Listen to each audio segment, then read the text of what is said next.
ज्योती महादेव मोराळे.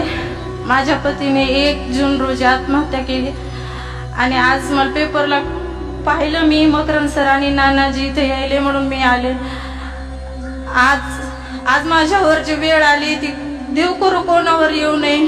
क्रांतीवीर मी नानाचा picture पाहिलेला, त्यात नाना एका मुलाला सांगतात, ते एक मुलगा आई वाचवा, आईला जेव्हा काही गुंड मारते, तिची एक महिला तिच्या अन्याय करत असते, तिला जबरदस्ती करत असते, एक मुलगा येतो नाना वाचतो, मामा माझ्या आईला वाचवा.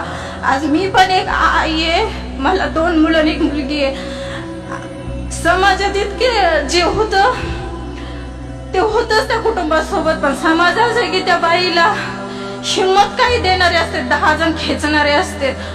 विनंती करते त्या समाजाला, आज खिचू नका, तिला हिंमत द्या उभा राहण्याची.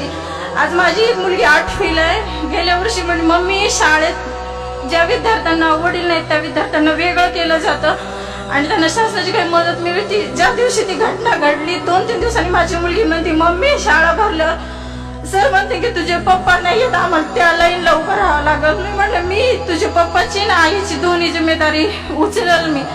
आज तर हे सर आम्हाला आर्थिक मदत तर करणार आहेत, पण सर म्हणाले, नाना पाटेकरजी म्हणाले होते की त्या पिक्चर मध्ये, आज मी तुझ्या आईला वाचवील तर उद्या काय होईल, तिला स्वतःच उभा राहावं लागल. काय तुम्ही सगळे स्वतः उभा राहायला, एका आईला एका बहिणीला मदत करा, प्लीज मदत करा, खिचू नका, उभा करायला हिंमत द्या. आज आर्थिक मदत तर करा ना. आज आजचा दिवस ढकलून आम्ही उद्या काय करायचं, उद्यासाठी आम्हाला काम द्या, आम्हाला काम करण्याची हिंमत आहे ना. आमच्या हिमतीनं आम्ही आमची मुलं जगावे. आज काय वेळ येते जेव्हा नवरा नसतो, तेव्हा प्रत्येक नजर वेगळी जाते बाईकडे बघण्याची.